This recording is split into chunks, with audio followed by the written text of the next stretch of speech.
Today I am going to solve class 12 chapter number 1 solid state NCERT solution from question number 1.4, 1.5 and 1.6.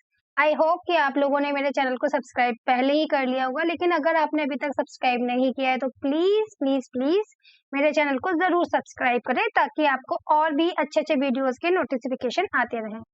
चलिए अब बात करते हैं question number 1.4 के बारे में। Question number 1.4 is all about what is meant by the term coordination number. कि coordination number क्या होता है हमको यहाँ पर ये बताना है। तो बहुत ही आसान होता है कोऑर्डिनेशन नंबर के बारे में जानना। जैसे कि आप देख रहे हो यहाँ पर कि एक सेंट्रल एटम है और इसके चारों तरफ कुछ एटम्स लगे हुए हैं, राइट। तो ये इसके जो चारों तरफ जितने भी एटम्स लगे हुए हैं 3D डायमेंशन में, उनको हम कोऑर्डिनेशन नंबर कहते हैं। अब 3D का मतलब ये होता है, ये तो जो मैं आपको रिप्रेजेंट कर रही हूँ 2D में है। 3D का मतलब होता है कि लेंथ, ब्रेथ एंड हाइट तीनों में जितने भी एटम्स को टच कर रहा है। जैसे कि आपका घर है और आपके घर को जितने भी घर टच कर रहे हैं वो आपके नेबर्स हो गए। इसी तरह से कोऑर्डिनेशन नंबर में क्या होता है, जो एटम होता है सेंटर का या फिर जो भी एटम है उससे जितने एटम टच हो रहे हैं वो उसका कोऑर्डिनेशन नंबर होता है। इस केस में इस एटम को 1 2 3 4 5 एटम्स टच कर रहे हैं तो इसका कोऑर्डिनेशन नंबर हो गया 5। और यहाँ पे बोला गया है कि भाई डिफाइन करके बताएं, तो डिफाइन करके बताना भी बहुत आसान है। So it is defined as a number of nearest, मतलब जितने भी पास में नियरेस्ट नेबरिंग एटम्स हैं, पड़ोसी। नेबर का मतलब क्या होता है, पड़ोसी। जितने भी नेबरिंग एटम हैं उन इन क्लोज्ड पैक्ड स्ट्रक्चर, मतलब टच होना चाहिए इन पैक्ड स्ट्रक्चर, और you can say in closed packed structure, they are known as the coordination number. ठीक है। अब इसके बाद सेकंड आता है इसमें पार्ट, और सेकंड जो क्वेश्चन है उसके दो पार्ट है, तो आपको क्वेश्चन पढ़ना है सेकंड का और उसके दोनों के दोनों पार्ट को आपने सॉल्व करना है। उसके लिए आपका थोड़ा इमेजिनेशन पावर अच्छा होना चाहिए क्योंकि हमें यहाँ पे 3D में सोचना पड़ता है, इसलिए। तो सेकंड पार्ट है what is the coordination number atom of. अब आपको ए में बताना है कि in a close packed cubic structure में क्या होता है कोऑर्डिनेशन नंबर। तो उसके लिए आपको क्यूबिक क्लोज पैक्ड स्ट्रक्चर पता होना चाहिए। देखिए यहाँ पर क्या होता है, सेंट्रल एटम है, उसके चारों तरफ 6 एटम्स लगे, 1 2 3 4 5 और 6, राइट। तो इस केस में तो 6 हो गया। अब इस बॉल के ऊपर, इस एटम के ऊपर 3 एटम्स होते हैं और इस एटम के नीचे 3 एटम्स है। आप इमेजिनेशन लगाइए कि 3 बॉल्स आपके नीचे हैं, उसके ऊपर सेंटर पे बॉल रखिए, उसके चारों तरफ 6 हैं और फिर उसके ऊपर 3 लगे हैं। तो ऊपर के इस सेंट्रल एटम के इधर 6 हैं, इधर ऊपर 3 और नीचे 3, तो टोटल कितना कोऑर्डिनेशन नंबर हो गया मिलाकर 12। 6 3 9 12। तो क्यूबिक क्लोज पैक्ड स्ट्रक्चर में जो कोऑर्डिनेशन नंबर होता है वो होता है 12। चलिए अब बात करते हैं ना बॉडी सेंटर्ड क्यूबिक स्ट्रक्चर। अगर हम बॉडी सेंटर्ड की बात करें तो देखिए बॉडी सेंटर्ड में क्या होता है कि जो आपका यूनिट सेल होता है लाइक दिस, उसके एकदम सेंटर में एक एटम रखा हुआ है, राइट, से बिल्कुल सेंटर में। तो इसका हम बॉडी सेंटर्ड बोलते हैं। कोई भी आपका यूनिट सेल होता है उसके कॉर्नर में तो भाई एटम्स होते ही हैं, राइट। तो यहाँ पे कॉर्नर में आप देखिए ये बॉडी में एक रखा हुआ है, तो इसके कॉर्नर्स में कितने हो गए, 1 2 3 4 5 6 7 8। तो इस केस में जो कोऑर्डिनेशन नंबर होगा वो 8 होगा। तो यहाँ पे कोऑर्डिनेशन नंबर क्या है, जितने भी नेबरिंग एटम टच कर रहे हैं उसको हम कोऑर्डिनेशन नंबर कहते हैं। क्यूबिक क्लोज पैक्ड स्ट्रक्चर में कोऑर्डिनेशन नंबर देखिए 12 होता है, बॉडी सेंटर्ड में कितना होता है, 8। होपफुली आपको ये क्वेश्चन समझ में आया होगा। अगर आपको क्वेश्चन समझ में आया है तो मेरे चैनल को जल्दी से सब्सक्राइब कर दे, वीडियो को लाइक भी करें। अब करते हैं क्वेश्चन नंबर 1.5।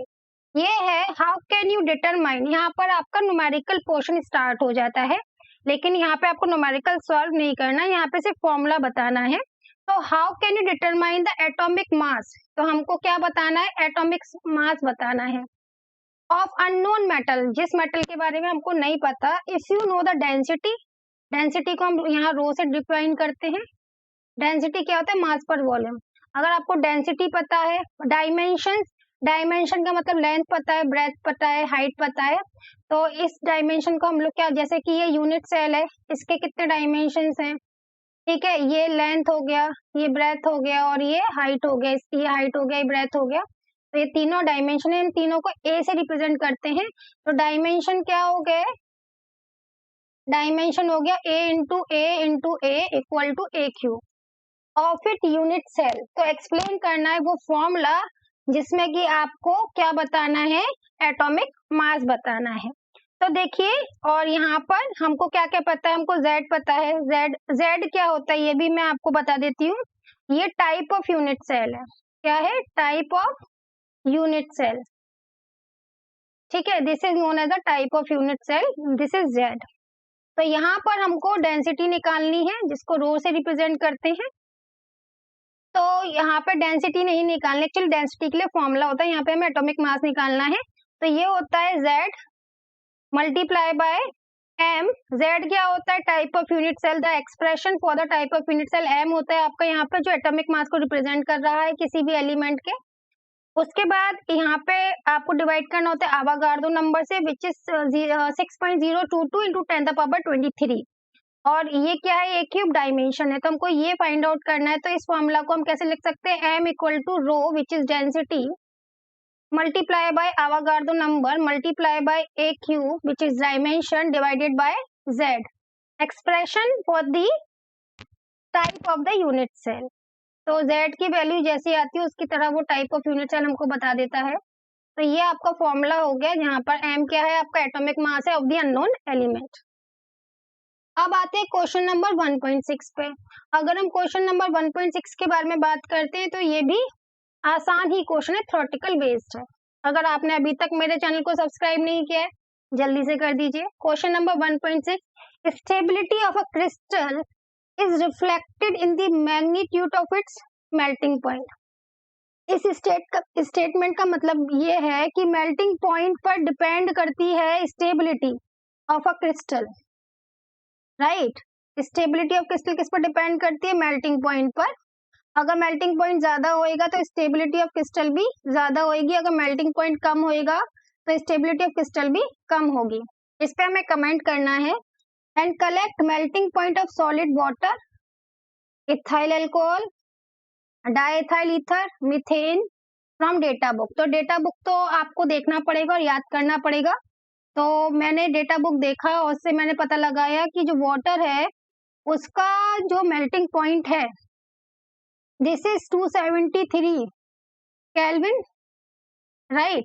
और जो इथाइल अल्कोहल है इसका मेल्टिंग पॉइंट होता है 155.7 केल्विन। और जो डाइथाइल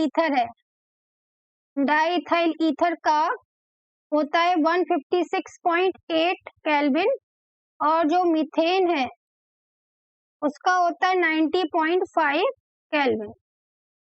फिर बोल रहे when what can you suggest about the intermolecular force between these molecule. देखिए, जैसा कि मैंने बताया कि मेल्टिंग पॉइंट कम होएगा तो स्टेबिलिटी ऑफ क्रिस्टल भी कम होएगा, और मेल्टिंग पॉइंट ज्यादा होएगा तो स्टेबिलिटी ऑफ क्रिस्टल भी ज्यादा होगा। अब देखिए, दो एटम्स के बीच में जो फोर्स ऑफ अट्रैक्शन लगा रहता है जिससे कि वो उससे जुड़े रहते हैं उसको बोलते हैं intermolecular force of attraction. Intermolecular force of attraction ये जितना ज्यादा होएगा मेल्टिंग पॉइंट भी उतना ज्यादा होगा, और ये जितना कम होगा मेल्टिंग पॉइंट भी उतना कम होगा।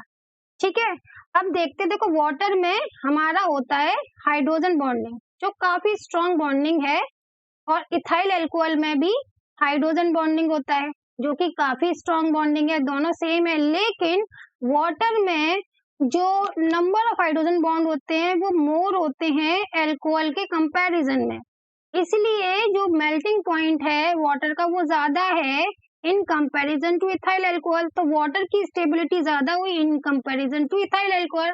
इसी तरह से डाई इथाइल ईथर में जो हम फोर्स ऑफ अट्रैक्शन देखते हैं वो देखते हैं हम डाइपोल इंटरेक्शन। कैसा हम देखते हैं, डाइपोल इंटरेक्शन जो कि हाइड्रोजन बॉन्डिंग से वीक है।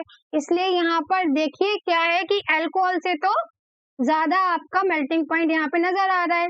तो यहाँ पर क्या हो रहा है डाइपोल इंटरेक्शन में, क्योंकि यहाँ पे इथाइल अल्कोहल में हाइड्रोजन बॉन्डिंग बन तो रहा है लेकिन वो कम बन रहा है, जबकि डाइपोल इंटरेक्शन इससे ज्यादा स्ट्रांग हो गया। तो इसलिए यहाँ पर डाइथाइल ईथर की स्टेबिलिटी इथाइल अल्कोहल की स्टेबिलिटी हल्की सी ज्यादा है और मीथेन की सबसे कम, क्योंकि इसमें सबसे वीक फोर्सेस लग रहे हैं, जिसको बोलते हैं हम लोग weak van der Waals force of attraction, या फिर हम इनको बोल सकते हैं London dispersion force of attraction. तो ये काफी वीक होता है, तो हम कह सकते हैं lesser the melting point, lesser the stability of the crystal and higher the melting point, higher the stability of a crystal. तो यहाँ पे सबसे ज्यादा स्टेबल वाटर है, सबसे कम स्टेबल मीथेन है। होपफुली आपको ये क्वेश्चन भी समझ में आया होगा। अगर आ गया है समझ में तो जरूर मेरे चैनल को सब्सक्राइब करें, वीडियो को लाइक करें, और कोई क्वेश्चन आपके दिमाग में है तो उसके लिए कमेंट सेक्शन है, आप जरूर कमेंट कर सकते हैं।